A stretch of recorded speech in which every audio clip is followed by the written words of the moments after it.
This February, 2024, we celebrate and honor 3 local African Americans who were pioneers in their professional lives. Lily B. Knight, first African American woman in the Newport News Sheriff's Department. Philip S. Walker, first African American judge on the peninsula.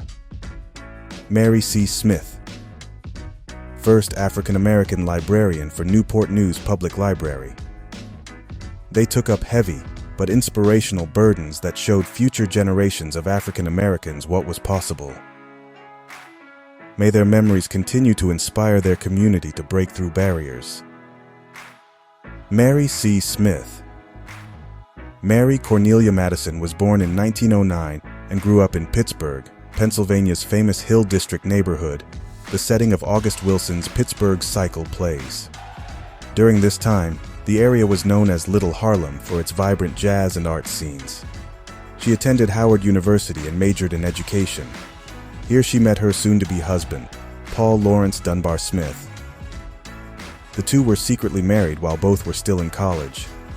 They kept their marriage secret from their families for 4 years. Mary was the daughter of a well-known AME Zion bishop, but Paul Smith was Presbyterian. Eventually, Mary Smith and her husband moved to Newport News for his work as an insurance salesman.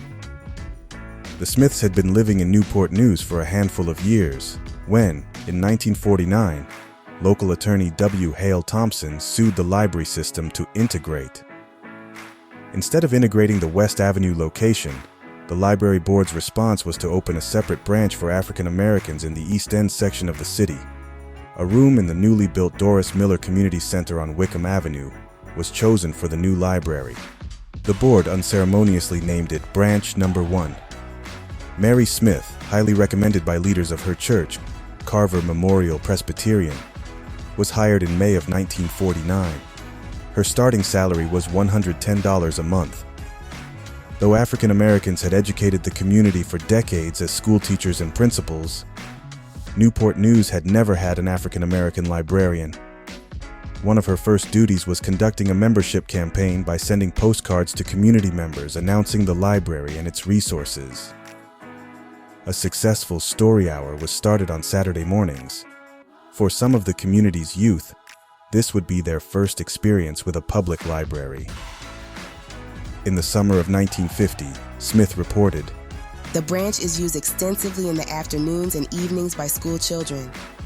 The children's programs are exceptionally well attended and evidence that they meet a real need." But Mary Smith's job was far from easy.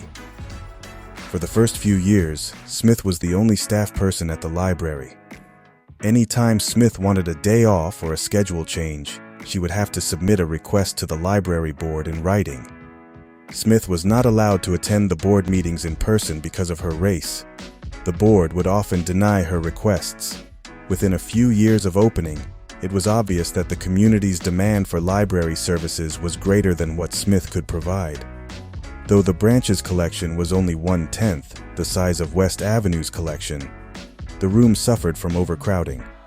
Smith also reported that in the winter, the building often went unheated. Occasionally, the library was forced to close because of the cold. Because of its location within the Doris Miller Community Center, Smith reported, "The noise of band rehearsals and sports events makes serious study there an impossibility." Attorney W. Hale Thompson, unsatisfied with the library board's halfway measure, again filed suit to desegregate the library system. In 1952, the board decided to open the library to all adults rather than letting Thompson's suit go to court. African American children, however, were not allowed to use the West Avenue location, and African American adults were not allowed to enter the children's area.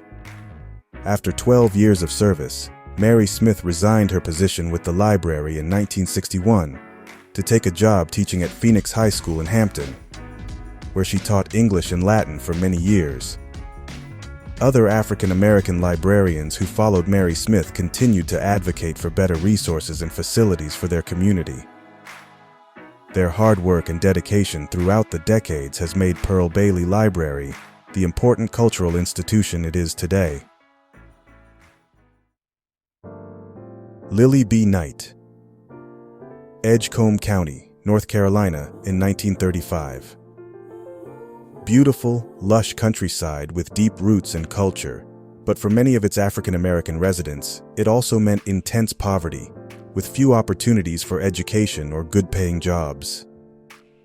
Most were tenant farmers or sharecroppers on cotton or tobacco farms. Though the county's population was 2/3 African American, they owned only a fraction of the county's land. This was the community that Lily Beatrice Cherry was born into. Her mother and stepfather grew cotton in the rural area of Upper Fishing Creek. She and her 4 siblings were expected to pitch in with the field work and learn the meaning of hard work at a young age. She met her husband, William H. Knight, a fellow Edgecombe resident, when they were both teenagers and soon married.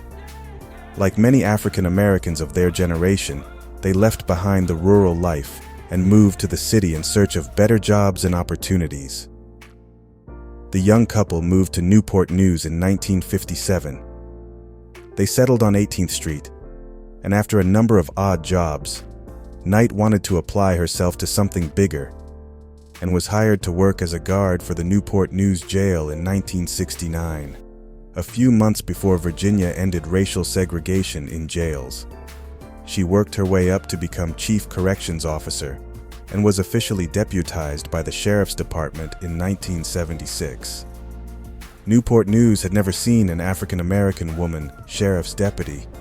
When she wore her brown sheriff's uniform, drove her squad car around town, or displayed her badge, Lily Knight changed the face of law enforcement in the community's consciousness. Many of today's law enforcement departments often employ community policing, or the strategy of the having officers become familiar with a particular neighborhood and vice versa. Knight was ahead of her time in that she lived in the community she served. People in the community knew Deputy Knight and recognized her face. Knight gained a reputation for decency and compassion, and treated those she served warrants to with respect. I have a lot of people asking me, why do you live in the East End? I say it's not where you live, but how you live. You learn to be who you are. I never put on a front. I was just me. You need to treat other people as you wish to be treated, and nothing is going to turn me back. Nothing is going to make me resign. Knight served during tough times for the Southeast community. White flight and a lack of investment by city government forced the closure of many small businesses. By the mid-'80s, guns and drugs were an ever-increasing sight. Arrests and home evictions were an all-too-common reality for residents. Knight dealt with people at their lowest point and in desperate situations. She retired in 1996, after nearly 3 decades of service to the department. By hiring Knight, the Newport News Sheriff's Department, whether intentionally or not, opened doors for many more women of color to join a profession that historically had either ignored or excluded them. Sheriff's departments are now more diverse than ever, and many actively recruit women of color. But the need for a better understanding between residents and law enforcement, for deputies and officers too, like Lily B. Knight, come from the communities they serve, is today more evident than ever.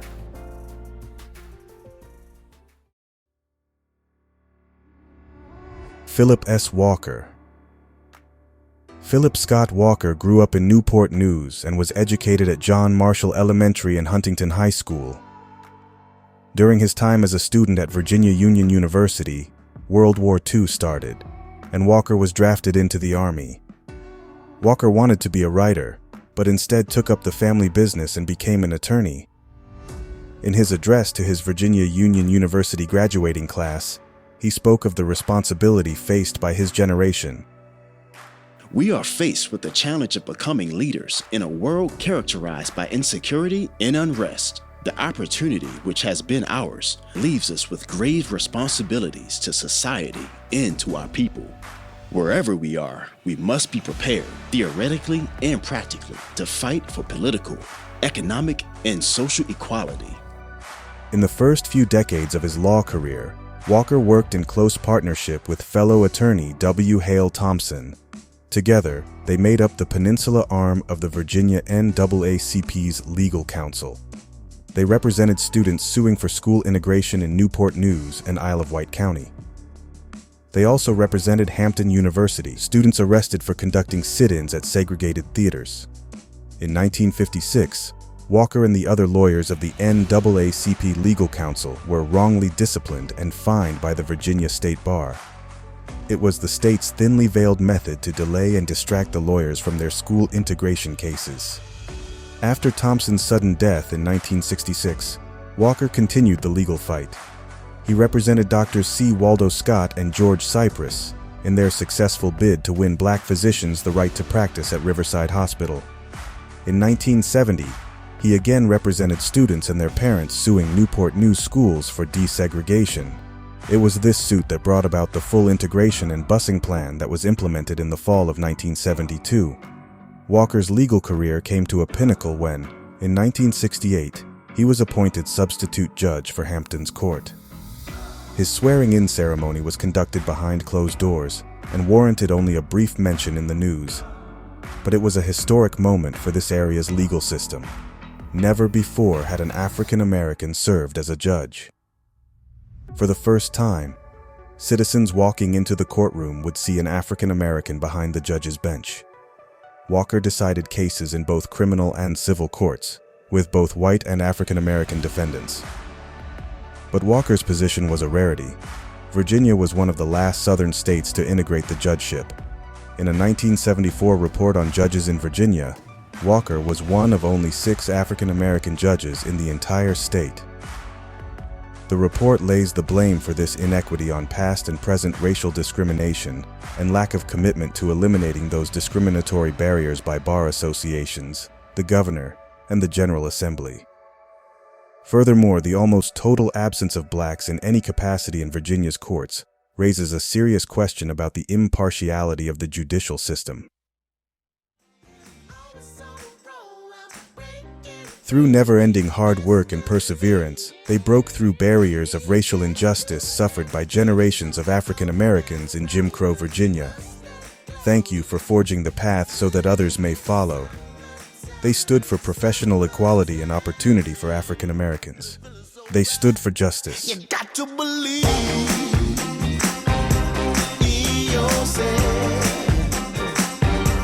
You got to believe in yourself.